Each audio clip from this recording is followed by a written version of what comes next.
Trouble, trouble at Old Trafford. Paul Scholes, Shaka Hislop, says that Wayne Rooney is unhappy because of a lack of playing time. First things first, do you buy it? I do. I think Wayne Rooney can't be overly pleased with being a bit part player given how his career has progressed at Manchester United.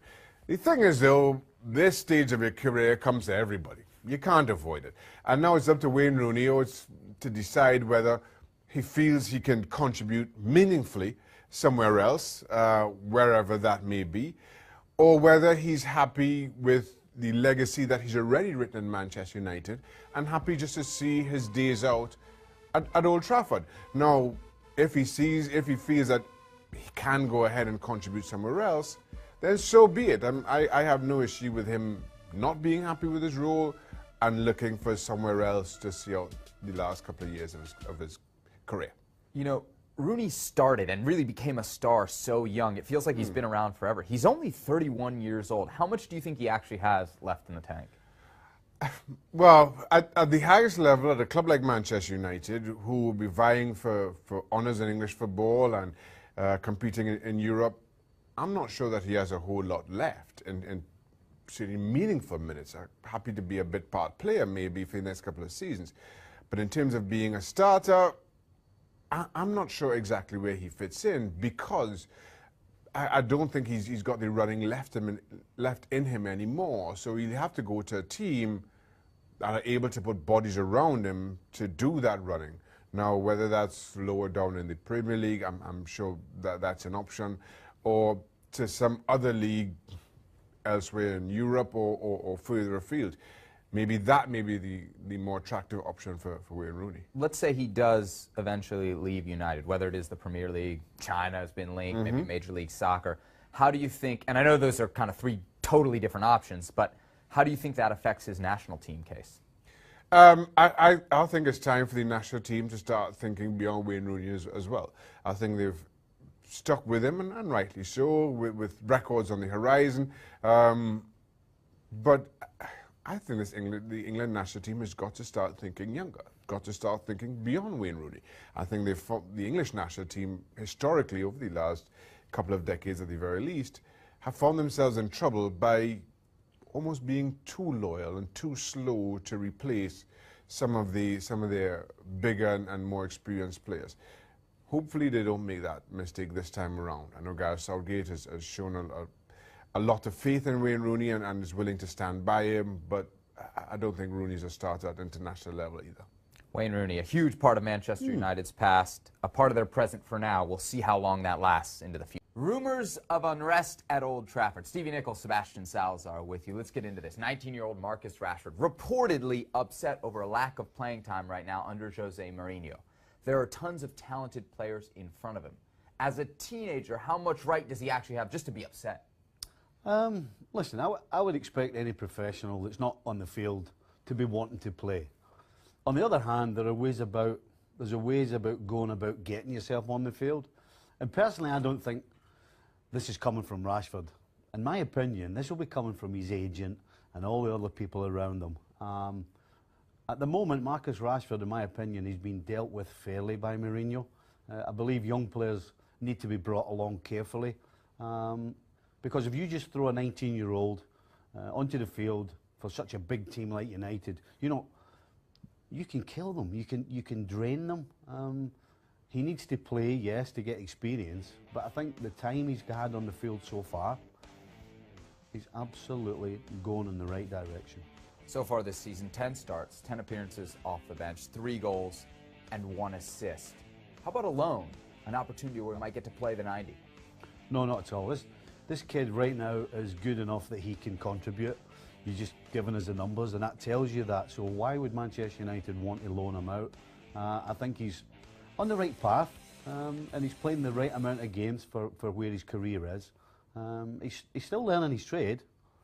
I'll tell you what, this kid could be fantastic. And if Mourinho looks after him the way he is right now, and his agent, and anybody else who wants to dig up some dirt, leave him alone. The kid's doing fine. There is quite a logjam in front of him. Zlatan, Wayne Rooney, Jesse Lingard, Anthony Martial came on last weekend and was really, really good. Where does he fit in with that group? I think no question further down the line, I would be surprised if he doesn't end up back where he started at centre forward.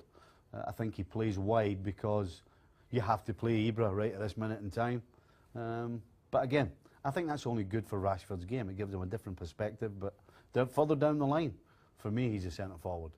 People always pick at Jose Mourinho, and perhaps some of it is fair in terms of how he develops or maybe doesn't develop young players. Do you think some of this narrative is coming simply from that? People assume, young guy, Jose Mourinho, it's not working out. Yes, I think definitely, regardless of what profession you have, you get pigeonholed, and no question, Mourinho's been pigeonholed as a guy who's not interested in young players. He's interested in experienced professionals that are going to win him titles and trophies. I think he's shown right now that he does know what he's doing with a young player. So, yeah, again, leave Jose alone as well. Premier League might not be the place, but Europa League Thursday against Saint Etienne might be a good opportunity for Rashford. More hits or misses in this week's Rumorator. We've got a couple of Manchester United players on the block here, possibly moving away from Old Trafford. Let's start with Anthony Martial, who scored against Watford. Is he going to Tottenham? No! I think Martial has a long-term future at Manchester United, still only 21. They don't let him go. I'm sure Spurs would love to have him, but Manchester United do, and I don't think they let him go. Some strange stories regarding Marcus Rashford, who only signed a new contract last year. He's now apparently stalling on a new deal, which would extend him beyond 2020. Is there any way he leaves Manchester United? Again, no, for exactly the same reasons that I mentioned about Martial.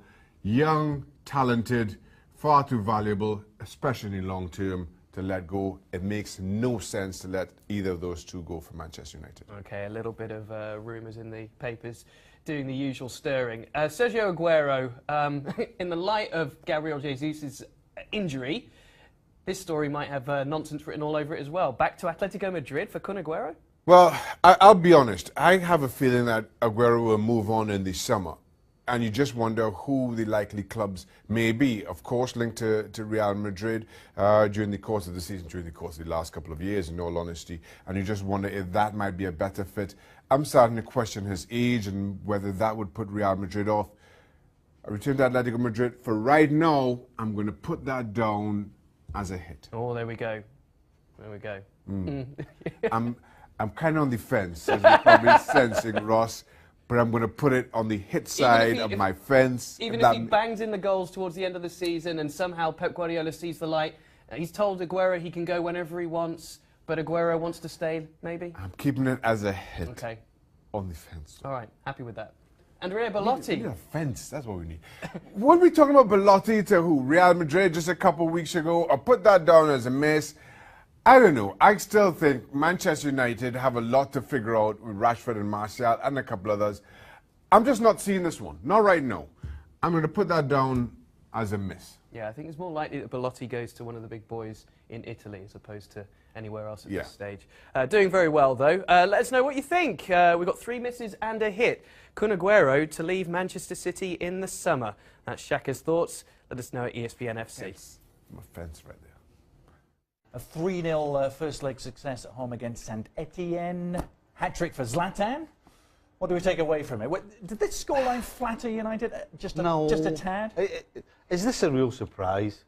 I would have been more surprised had it not been 3-0 to Manchester United. Zlatan doing his usual, bullying the opposition. A couple of questionable calls that helped with Man United, a couple of the goals, but Man United totally dominated this game. And the Saint Etienne manager afterwards not happy with Zlatan on those questionable calls, the free kick and the penalty especially. It's a soft penalty. It's a soft free kick. It was a dive in the free kick, but the calls were given, and Zlatan Ibrahimovic took advantage of those opportunities. I'm not. Look, I have no room. No leeway for criticism? No, come on now.